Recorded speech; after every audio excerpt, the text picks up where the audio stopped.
shall not grow old, as we that are left grow old. Age shall not weary them, nor the years condemn. At the going down of the sun and in the morning, we will remember them. Calais is one of our proudest battle honours, and it stems from the actions which took place in May 1940 in Calais itself at the time of the evacuation from Dunkirk of the British Expeditionary Force. At that time, 3 battalions of Green Jackets found themselves in Calais forming a defensive perimeter against the Germans. Orders were, eventually, that the brigade should hold to the very end. And this is exactly what happened. Immer neue Scharen von Engländern und Franzosen mit ihren Hilfsvölkern geraten in Gefangenschaft. Nobody was taken away, and the casualties were enormous. It was, I think, an example of great gallantry, certainly of great sacrifice, and enormous heroism. Calais, the Somme, Ladysmith, Inkerman, Corunna, Waterloo, the Peninsula. Most of our great military conflicts in more than a century and a half are included among the battle honours of a regiment of the Light Division, now called the Royal Green Jackets.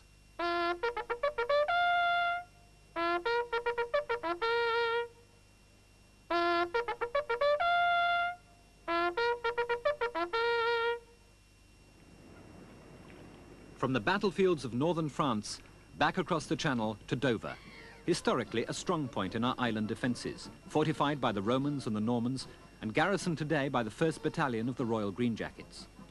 The regiment is an amalgamation of the Oxfordshire and Buckinghamshire Light Infantry, the King's Royal Rifle Corps, and the Rifle Brigade.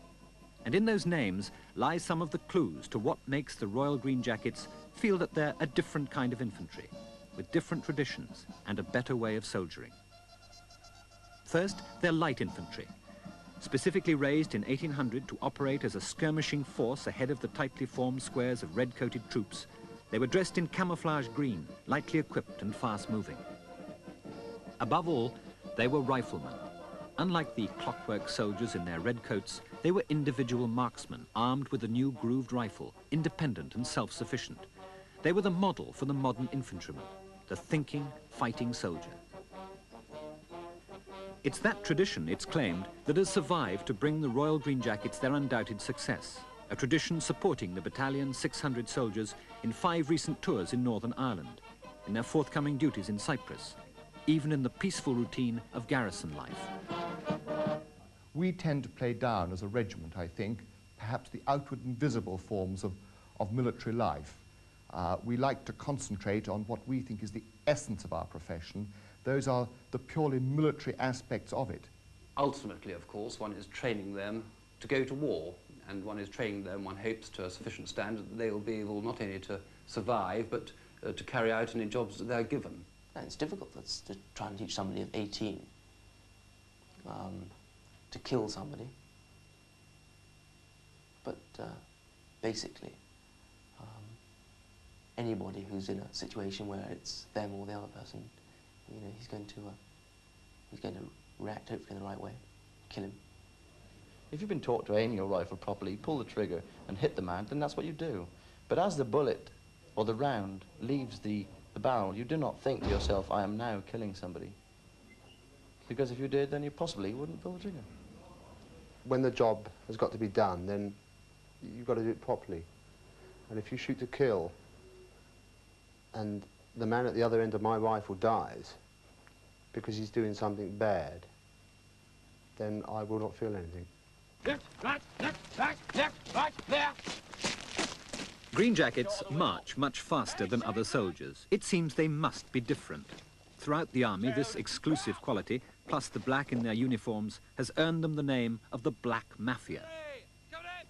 The army has always attached great importance to drill, but not the Green Jackets. Normally, this morning muster parade is the only regular drill they do. But now they're preparing for public duties, standing guard at Buckingham Palace and the Tower of London.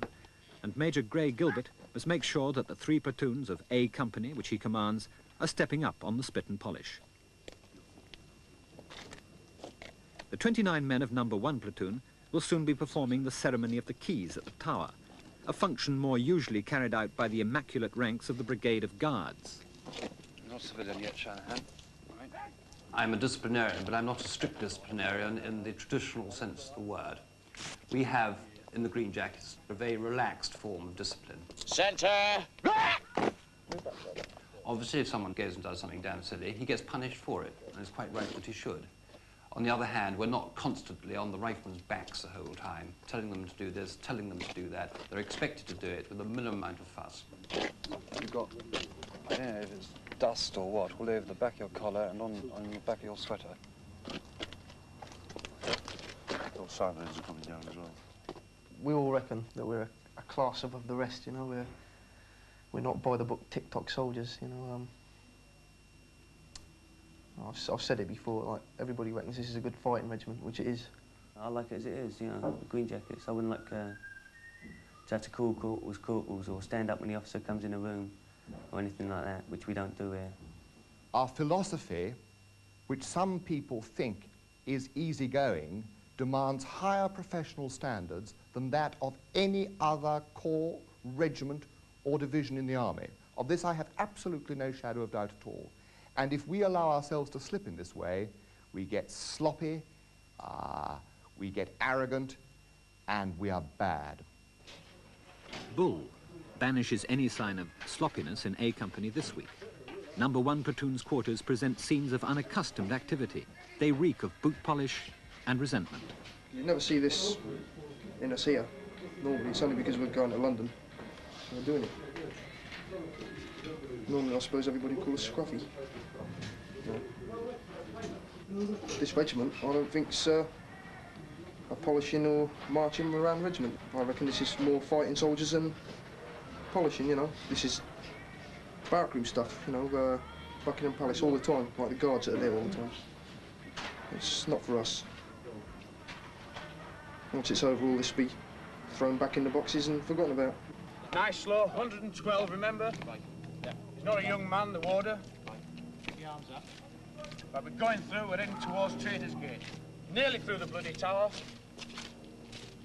Right, there we are, now we're going to... At the moment, we're drilling most of the time under the sergeant from the Coldstream Guards who's taken the responsibility for training the people for the Tower of London. I think the riflemen are adapting to it. When they're first told to do something, they always complain. But it's all mouth, really. Come on, slow it down. Speed it up. Moya. Of course, having the Company Sergeant Major and Sergeant from the Coldstream Guards down with us, I think the riflemen find it slightly strange, but it's improving their drill. Back to pride! Back to style! On the roll, Green Jackets, nobody should get in your way! We'll go straight back on the guard mountain procedure, and that should iron out all those little points of marching from Wellington Barracks to that famous place called Buckingham Palace!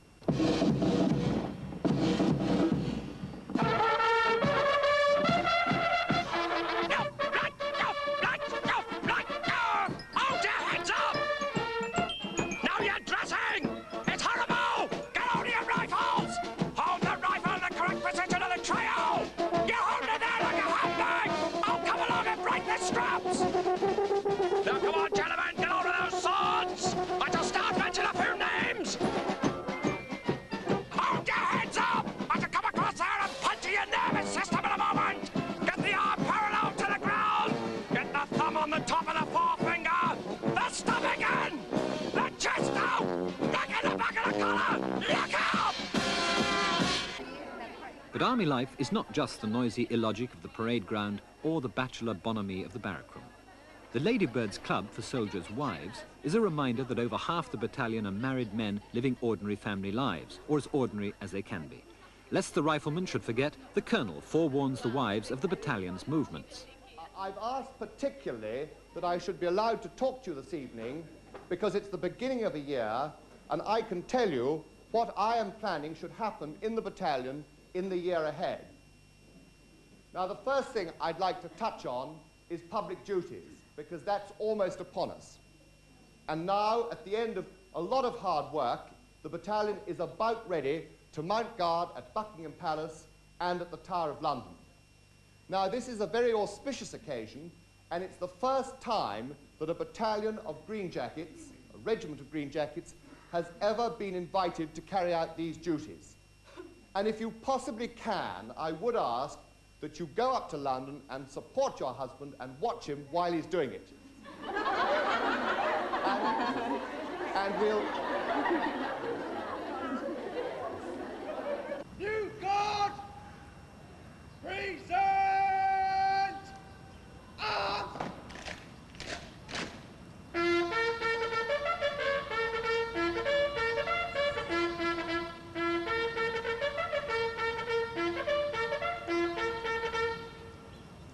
I think it's a great honour for us to do public duties.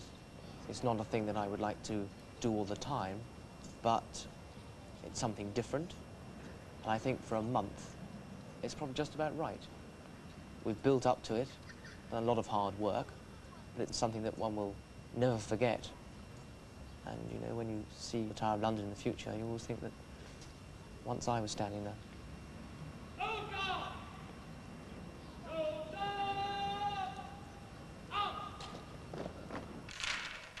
Dominoes help to fill the 48 hours that No. 1 platoon guards the tower. 2 hours on sentry duty, followed by 4 hours off.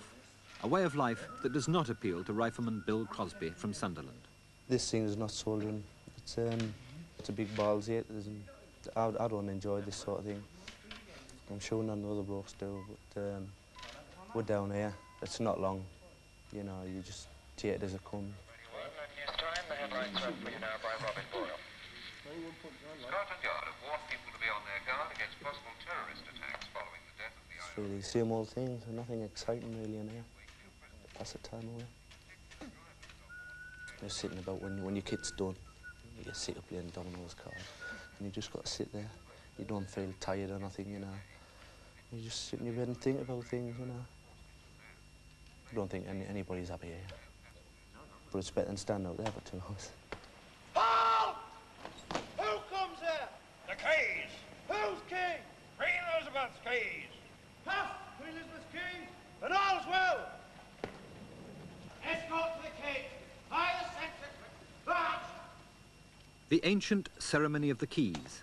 Bill Crosby, the duty sentry, permits the warder of the tower to march on and complete the nightly ritual. Escort to the keys. Out! Guard and escort! Present! Arms!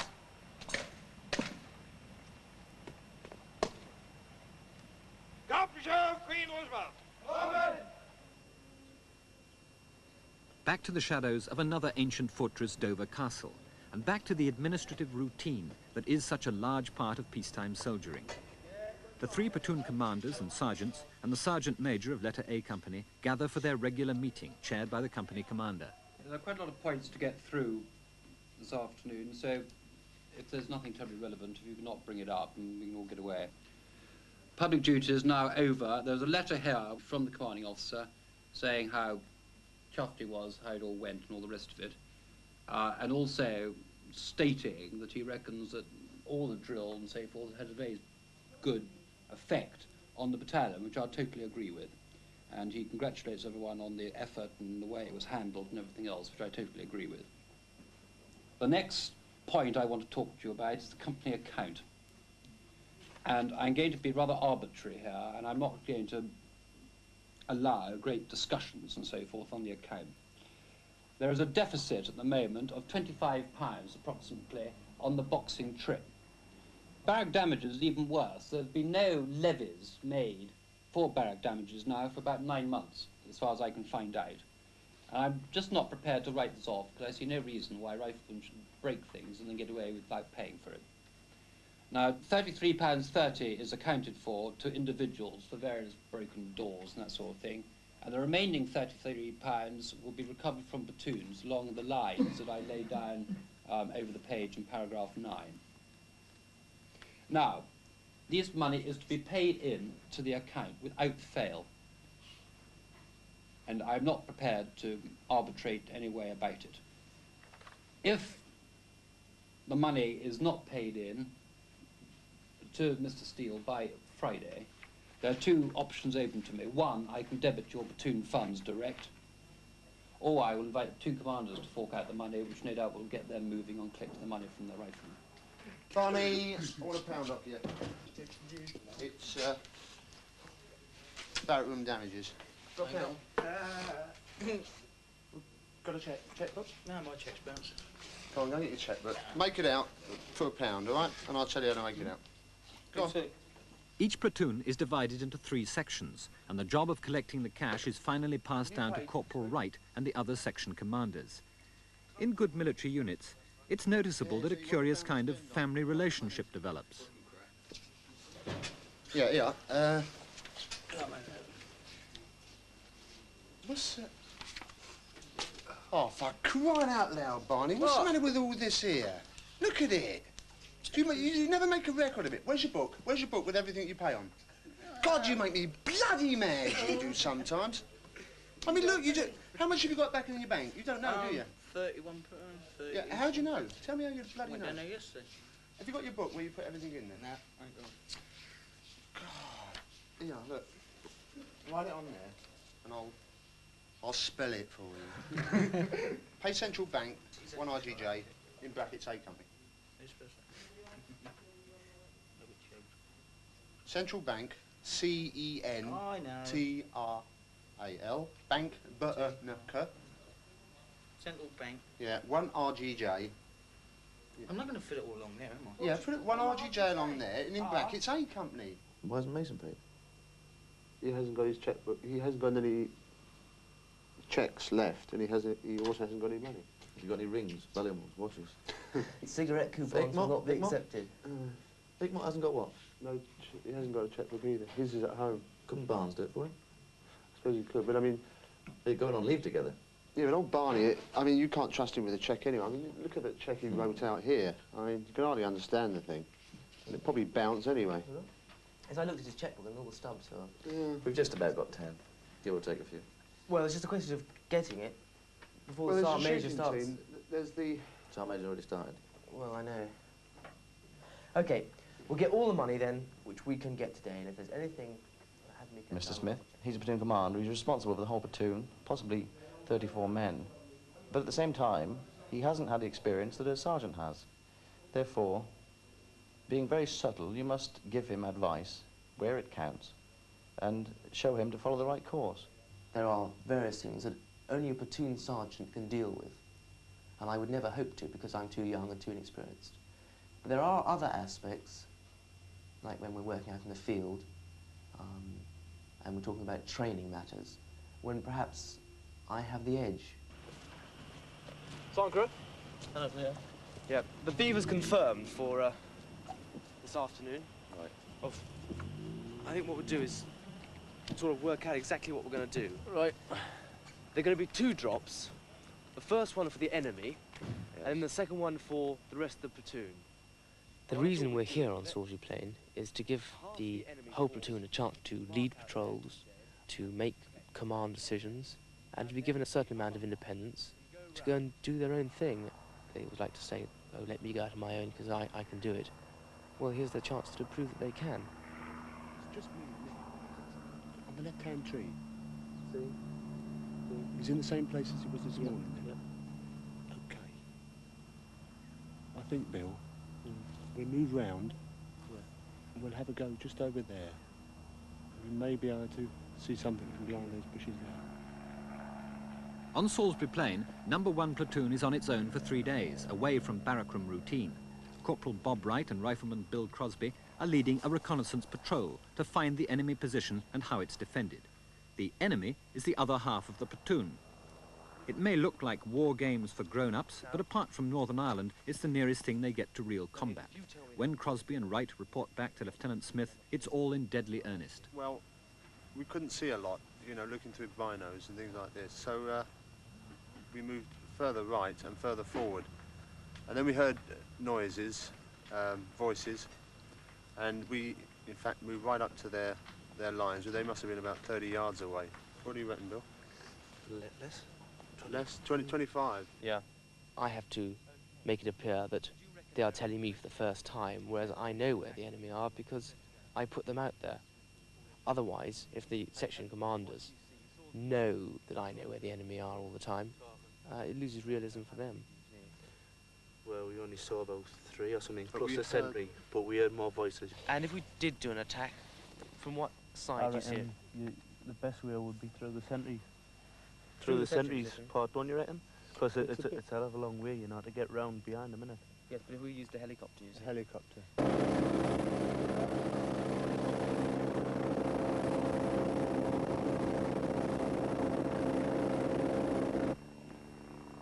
This is what we term a counter-revolutionary exercise. Rather like a jungle exercise. Our enemy are supposed to be a sort of hodgepodge army who have infiltrated into Wiltshire and who are sort of trying to take over the country. And we've come up from Kent, which is a sort of a friendly country, and sort of trying to get rid of insurgents.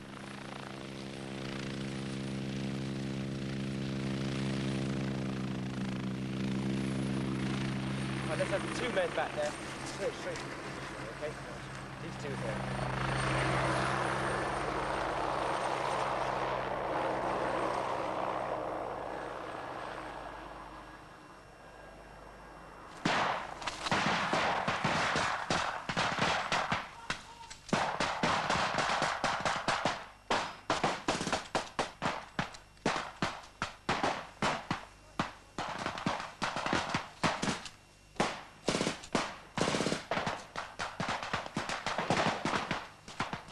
I like an exercise now and then, you know what I mean? And it's good, you have a good laugh if you get in with the right blokes and you get the right sort of people leading you.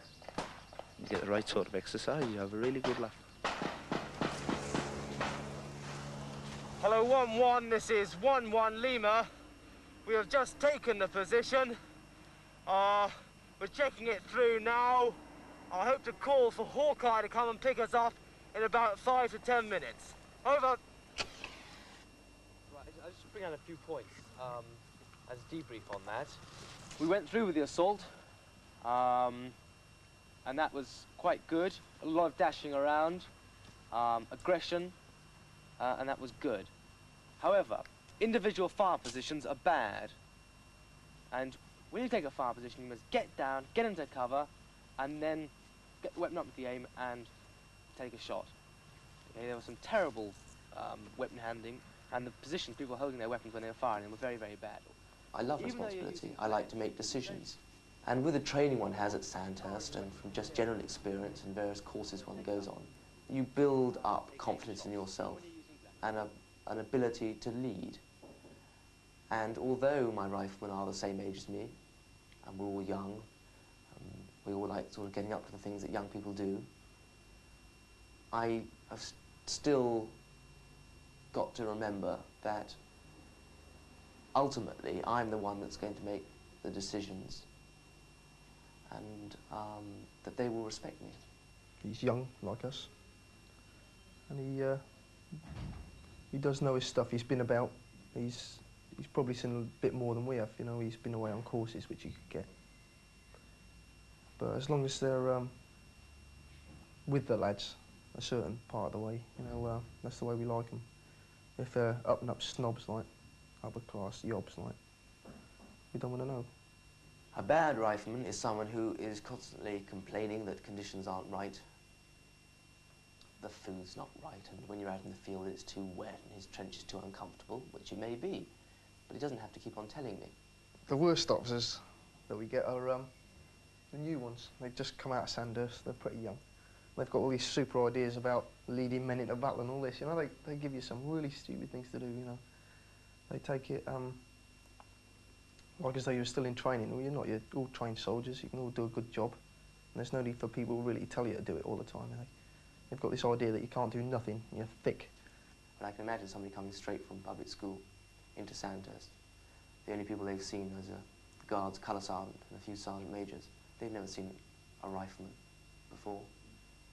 And it comes as a great shock to them. And of course, now I think the riflemen are fantastic, excellent, greatest thing since sliced bread.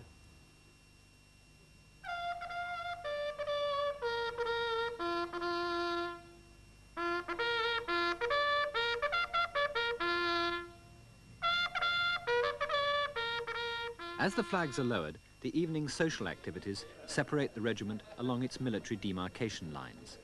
Once a week in the officers' mess, they don black ties and entertain their guests to dinner. Have you taken it? Are you offering me a double? Changed there. I've got about 50 shirts from sale. I won't have to buy another for the next 15 years. I went off on the jungle warfare course in Singapore and came back with a whole sort of trunk full of shirts. Yes. Empty boxes going out and full boxes coming back. There's two empty boxes. To cart all goodies. It's a Sky, isn't it? You just take the guys off. You do a really rather good number. Are you taking a whole lot off? No, only two of them. Robert and Kevin, yes, that's right. They can pester all the Arabs. You hear about him.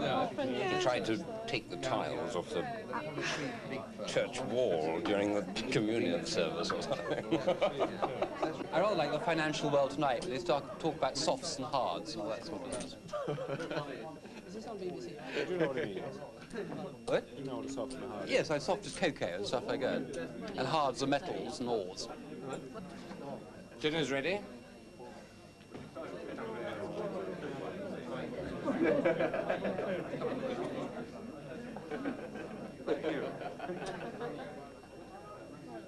Meanwhile, in another building nearby, the senior non-commissioned officers are summoned to their regimental mess night.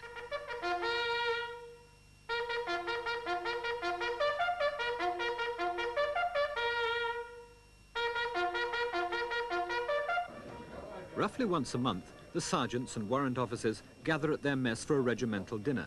It's an occasion to bring out the silver, dress up in full mess kit, and sit down to a more than average meal. Tonight, at £3 a head, there's egg mayonnaise, consommé julienne, chicken Kiev, cherry flan, and several wines, for which to give thanks. Gentlemen, grace. For what we are about to receive, may the Lord make us truly thankful. The dress is less formal at the Riflemen's Club.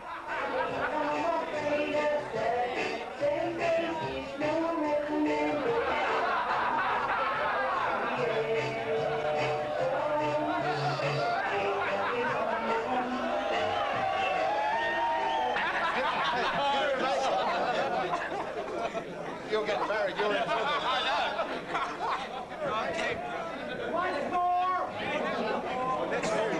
Next morning I was up before the Colonel. Again? Within 2 days.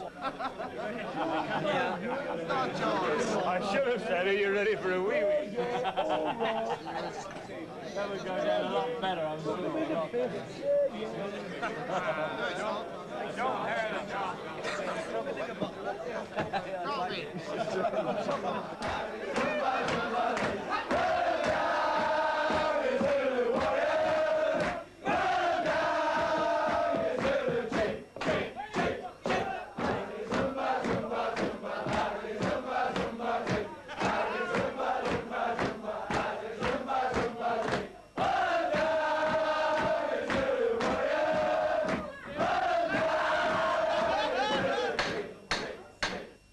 Gentlemen, be upstanding.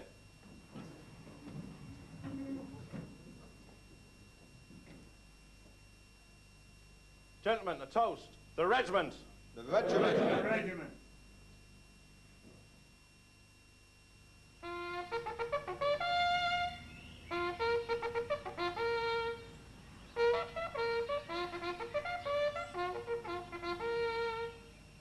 The morning after. The bugle call brings the regiment unwillingly back to life and tells them that, for those that can face it, a hearty breakfast is being served in the cookhouse. For what we pay, 60p a day for 3 big filling meals, and you can have as much as you want. You know, I can't see anybody in Civvy Street getting the same as that. Can't even call that.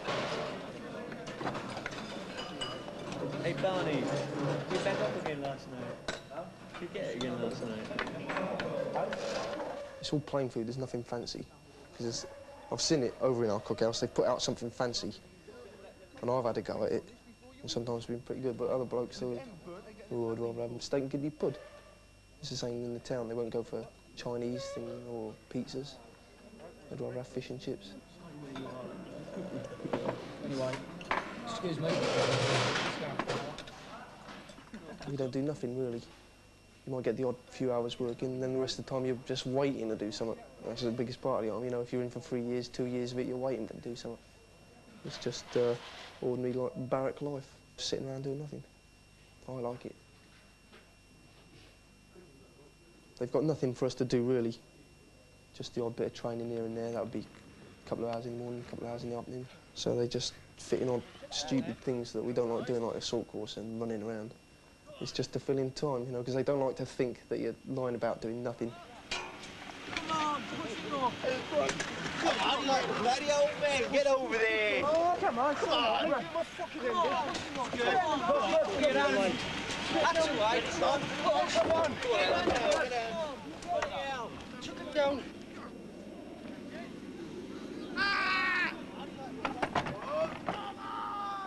Take it easy, just take it easy. That's it. That's it. Come on! One of you get in front of these bears and receive the can. Come on. One of you get across, ready to get across when you come down. Come on, get on now. That's it, now down. Get down right now. Okay. Right, go. Come on, the rest of you. Come on, down and up. Right, come on. Well done, last man. Well done. That's all right. Game now. 6 minutes, 57 seconds. When I'm training men, and we're out in the field, it's difficult to think that we are training for a war, because at the moment, apart from Northern Ireland, there is no place where we're likely to go, apart from Germany. And it is difficult to keep it in mind that one is training them to kill other men.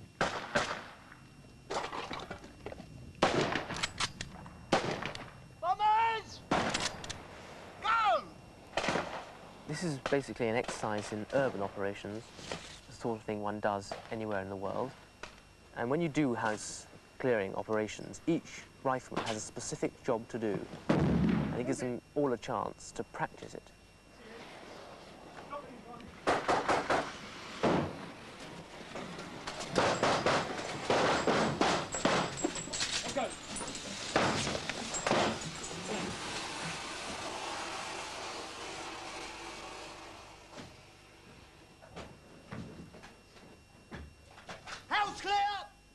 I often wondered, you all wonder in Northern Ireland, will you come under fire and what will it be like when you do? You don't spend ponderous hours worrying about it, but sometimes, possibly just before you drop off to sleep or at a certain time when you're not involved in conversation, then you might think about it. It didn't frighten me. I thought, well, is this really happening? Now I found out what it's really like. And from then, you only have a second, and then you have to start taking action. You enjoy it, though. You look forward to a bit of excitement when you're over there. You build up that much tension while you're over there, you know. If it does happen, you get a chance to let it out. But, you know what I mean? So at times you're almost willing for something to happen. You want something to go on. You want some excitement. You want something to happen. Yeah, because it gets boring most of it.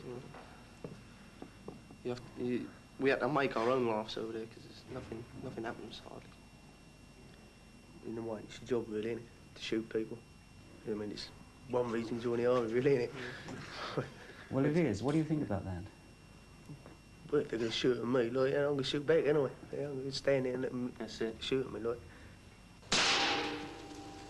You've got him in the leg there, a bit low there. Okay, keep holding the weapon. Watch the one coming out the door. He'll fire at you.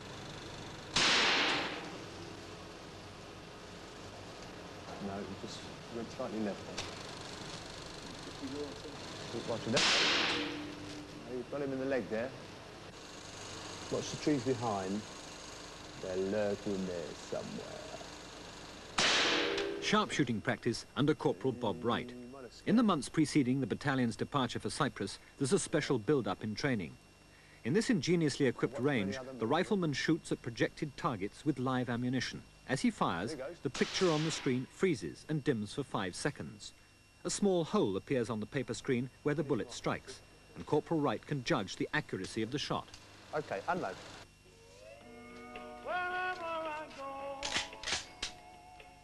After shooting, rifleman Jim Fox and Terry Irvin follow the Green Jackets' ritual and give their rifles the most scrupulous cleaning.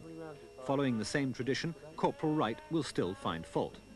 In the Green Jackets, there's always been a special emphasis on marksmanship and a special relationship between the man and his rifle. One day, his life may depend on it. And with departure for Cyprus imminent, that day could be sooner rather than later. Most of us are getting pretty excited about Cyprus, because it's only a couple of weeks away.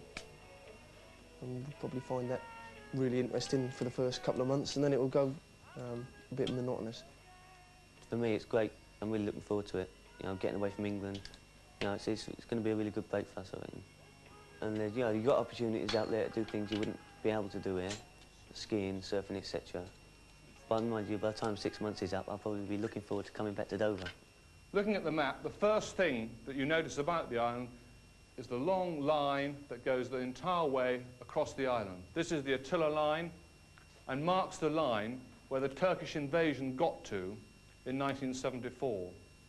You will be deployed in the eastern sovereign base area at Dekilia. This is the uniform you'll be wearing in the sovereign base area. The United Nations wear a slightly different uniform, and as you can see, it's lightweight with the minimum of equipment on it.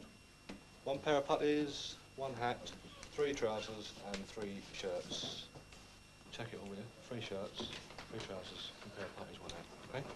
Don't fit, bring it back. Should we try that on? What? Why not?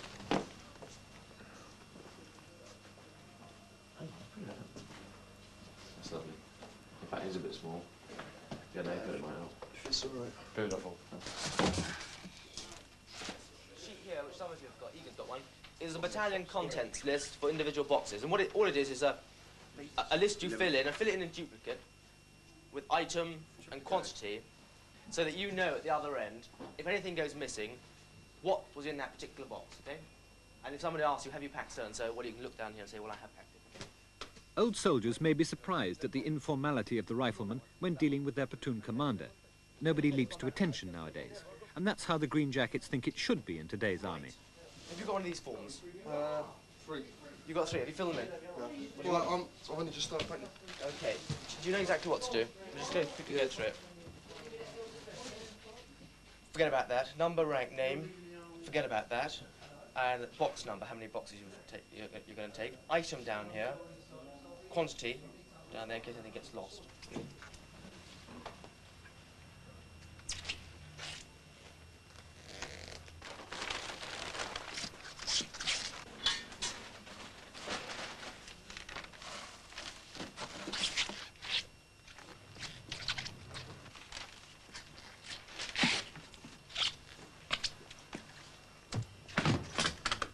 When a battalion moves, its household gods go with it. From the officers and sergeants' mess, that means the silver and the pictures and the trophies that will make the new quarters feel like home. And to make the rifleman feel at home in Cyprus, his rifle, to be packed with tender, loving care and kiss goodbye till the great reunion across the water.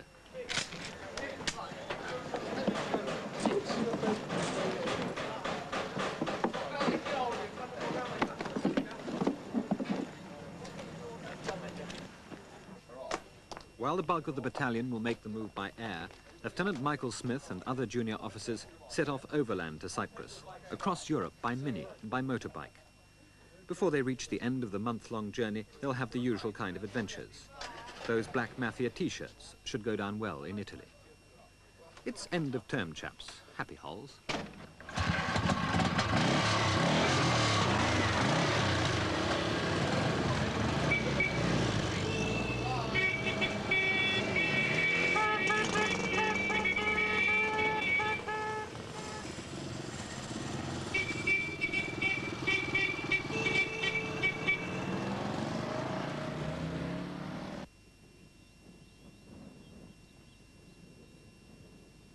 The battalion's now been out here in Cyprus for 2 weeks.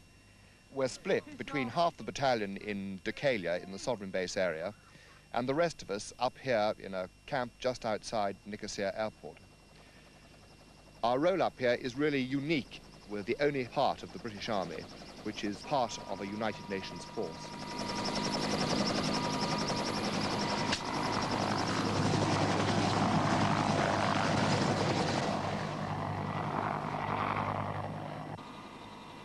Our job here is to preserve the ceasefire. And we do that by manning a series of observation posts and standing patrols along what is known as the demilitarized zone.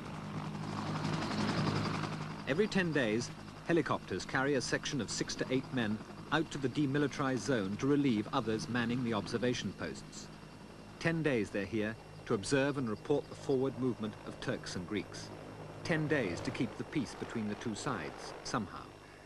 10 days when 4 hours of observation will be followed by 6 to 8 hours of leisure to be filled, somehow. It can be monotonous work. For hours, days, even weeks, nothing will happen. And it's easy for the soldiers to believe that nothing ever will happen. But there's still the rifle to be cleaned, just in case, and there's always the chance of a surprise visit by the colonel to keep them on their toes. Colonel Jones's helicopter is always on the move up and down his part of the Attila line. As part of the international force, he and his men have shed their green berets and donned UN baby blue. Are we? All right? All right. What I'd like first, Corporal Brooks, if you could please tell me, you know, what you're doing here, and then after that, if we could have a look around the camp. First of all, our left of arc, sir, if you can see the tower. That's easy. If you can imagine a line from that tower, yes, dropping down to the tree line. Yes. That is their front line, sir. Yes. The copse in the middle is, yes, we believe, a company position. Yes. Earlier on this morning, just before first light, there was a report there might have been a forward movement. Yeah. But observation during the day is... Did you report this? Yeah, it was reported, sir, yes, sir. But, and you're quite clear that it wasn't a move It wasn't forward. a forward, no, sir. British territory, the sovereign base at Decalia, also guarded by green jackets. Hello, Zero. This is 1-1. We are now in position at Glen Eagles, Oscar Papa. There is a funeral moving directly from the church into the village. Over. Rifleman Fox and Irvin report on any threat, however unlikely. To this, almost the last of the great British bases abroad. Good turnout, Jim. You went on the shots earlier. Do you think they had anything to do with the funeral? Nah, I've always said I had it down at the church. Oh, that's true. I reckon it was, see that blue handcart, that yard there, go right inside, you know, you got that shutter thing? Yeah, I've got it. In there, that's what I think. That was done there earlier. I don't reckon it is that. I reckon it was further away. Well, there's people all over the place, isn't there? It's hard to tell though with a valley like this. No pictures tomorrow. When? Oh. Yeah, Ken's going out. Wednesday. I might go tonight on Wednesday instead. No, George is coming in the week. No, I've seen it. Don't think I'll see it again. If I do, it'll be Saturday afternoon. Greg's trying to get off with that bird, you know. Hey? Greg? Yeah. Well, the one behind the counter? Yeah. Yeah, I don't think he will. He's 16, you know. Yeah, I know. Looks older though. Our job is to guard and defend the sovereign base area against anybody, really, who we don't want to come in. That could be the Turkish army who are to our north, or to communist groups who are in Cyprus who don't like the British presence here. We patrol around the area, and it's all very relaxed and low profile, but it could turn very, very nasty. Okay, we're going to do another patrol in the Athens refugee camp. Corporal Wright, you'll go in the mobile. The rest of us will do a foot patrol. We'll get off the vehicle and move down through the main marketplace. Now, you've all done these patrols before, and remember that the reason we do them is to show the flag, okay, to the Greek Cypriots who are living in the refugee camp, okay, just so they know that we're still around. So we'll walk down. If you see anybody who you've seen before, or anybody you want to stop and have a chat to, stop and have a chat to him, okay? Don't make it too long, but at all times be courteous and friendly towards them. Hello. Morning. How are you? All right? All right? Good, good. Hello? Hello. Speak English. The people there are friendly, most of them I should think. I don't know about the older ones. A lot of them have still got pretty rough feelings about the British, you know, I think. The kids love us. We talked them into having a little game of football. They're not very good at it, but yeah, it's good for public relations. I suppose you kept the change too. I think the refugee village is pretty rough, you know. I don't think I could live in a place like that after living in comfort for so long. When it rains there, you can see what happened to this place. Everything will be underwater. Like the most fair deal, don't it?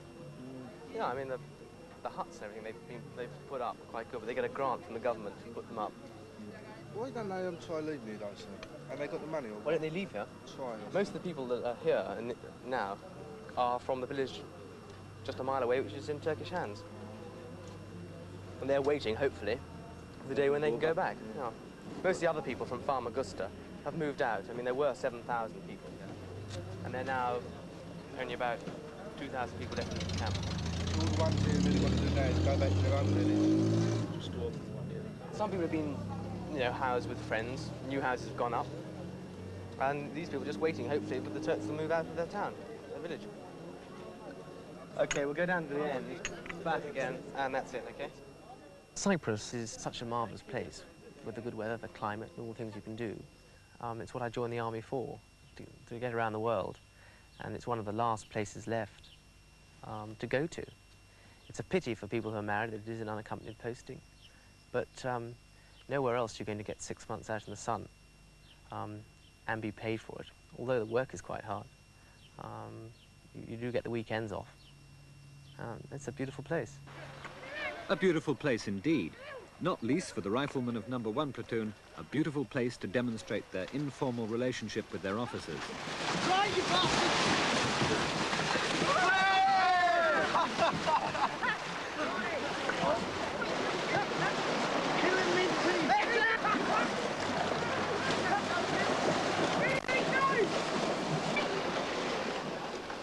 People over in England, they tend to think that we're over here, with lovely sunshine, sea just down the road, sunbathing, nice and hot. But I mean, if you do it for 6 months, it's not much fun. Just sort of sitting there and swimming and things like this. And it may look nice, sort of sitting here, supping coffee, sea just down there, beach, sun. What more do you want?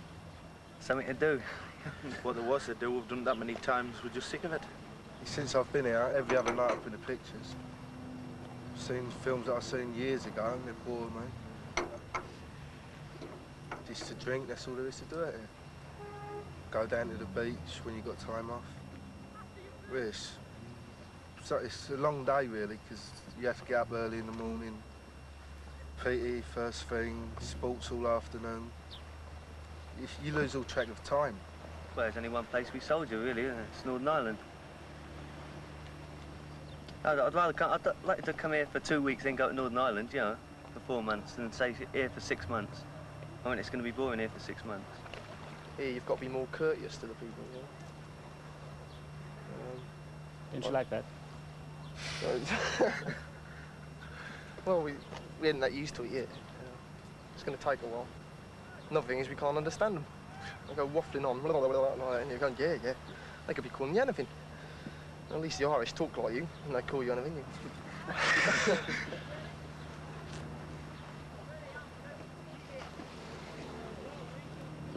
Nah, I'd prefer to be back in England. Belly aching is part of the army way of life. In time of peace, it is notoriously difficult to maintain the discipline and training and morale of any fighting force. Only the best units succeed. Pride! We'll move to your right! Quick march!